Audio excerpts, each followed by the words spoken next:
You're dead, bitch. What it is, YouTube, my name is Batman, and I want to examine in depth the search and rescue game mode because obviously we all know at this point that it has replaced search and destroy entirely in this new Call of Duty, and even though it feels the same in a lot of ways, the addition of the tag system has clearly changed the dynamics and more importantly dramatically increased the pacing of this game mode, and this pace change brings some differences that search veterans ought to take into account and adapt to ASAP if they want to do well in the new search and destroy. The differences lie in things like the suppressor. I would argue that previously the suppressor was almost a requirement for search because otherwise you were gambling every time you killed someone. All it takes is one bad guy nearby that you weren't aware of yet to end you right then and there. Whereas in search and rescue, although the suppressor is still useful, the bad guy is going to know where you are either way. Even with takedown, when you kill that bad guy, those tags show up on your enemy's minimap, and that enemy might not have your exact location, but he's going to know where you're headed, or if he sees those tags disappear, then now he really does know exactly where you are.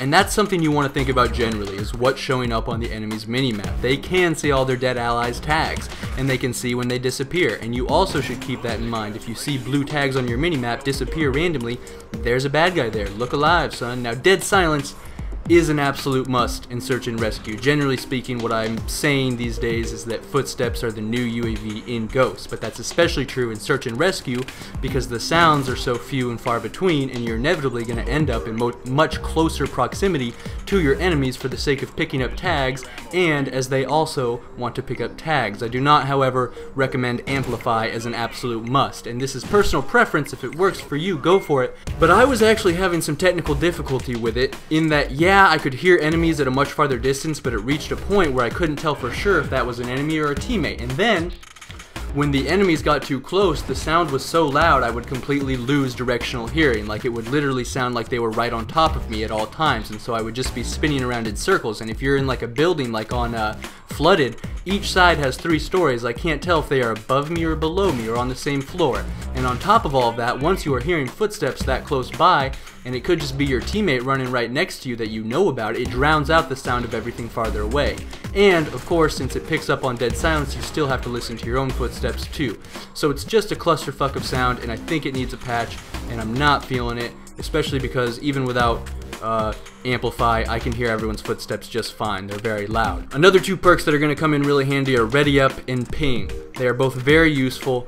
Ready Up because in every match you play, you will run into this scenario where you're sprinting for a pair of tags, whether it's an allies or an enemies, and then you see a bad guy mid-sprint, and Ready Up is going to save your life in a lot of those situations. Ready Up because in every match you play, you will run into this scenario where you're sprinting for a pair of tags, whether it's an allies or an enemies, and then you see a bad guy also sprinting for that same pair of tags, and Ready Up is going to save your life in those situations. And Ping is really useful and will a lot of the time allow you to avoid those kind of situations entirely, because every time you kill someone, the radar ping will reveal anyone nearby, and if nobody shows up, you don't have to worry about getting killed on your way to pick up that set of tags. Now obviously with some exceptions, like if you kill someone in a wide open street or something, the ping won't pick up on someone camping the window half a mile away. So you know each situation requires a level of individual assessment. And then of course the other concern is folks with off the grid that won't show up on radar ping. But I think most people have figured out that the UAV is useless and not something to be afraid of. And 3 points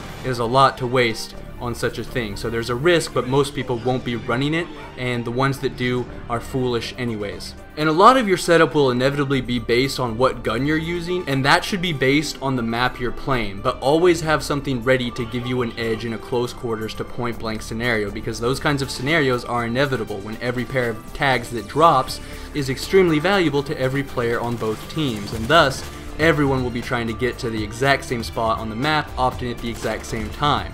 Close range, point blank scenarios are inevitable. If you're running an assault rifle, you should also be using things like quick draw or steady aim, whatever close quarters mechanism you think is best. Maybe it's rapid fire or whatever, but always have that close quarters aid of some sort. And again, Ready Up is a cheap 1-point perk that will be the difference between life and death often. Stun grenades win tags. If you see someone making a move for a pair of tags and you immediately stun them, you'll stop them in their tracks long enough to get the kill, and now you're walking away with 2 pairs of tags. Booyah, bitch.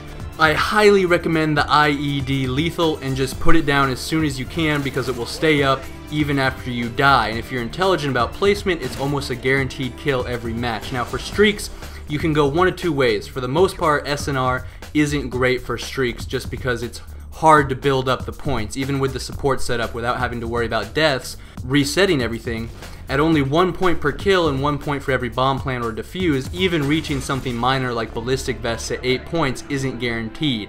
If you go negative in a match of search, and that happens to the best of us, and of course happens frequently to the rest of us, you're probably not going to get any streaks that match. Now regardless, for the most consistent reward, you should run UAV, ballistic vests, and the Night Owl support streaks. The UAV by itself is useless, but if you're in a party and you coordinate to put 2 down together at the same time, that's going to be a huge advantage for that round. Similarly, if you can hit the ballistic vest, that's also going to be a huge leg up.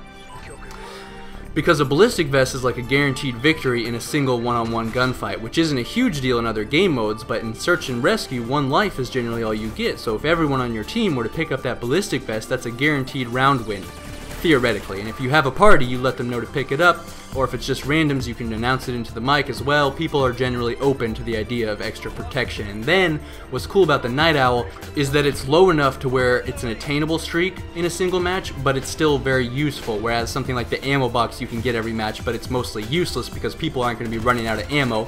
And when you only have 1 life to spare, you don't want to be taking chances on random guns. But the Night Owl is a motion sensor and a trophy system, and mainly the motion sensor part is what's useful because it's revealing enemy locations, which is extra useful in search and rescue when, you know, if you get an enemy location, you kill them, that's a big deal. And what's extra neat about all that is that it will hang around and assist your teammates even if you die. And so if you incorporate these tactics into your gameplay and employ them correctly, it should statistically increase your rate of success in search and rescue. Now, thumbs up if you like big boobies and cute wiener dog puppies. Those things are also a good reason to follow me on the Twitter. This is Batman signing out.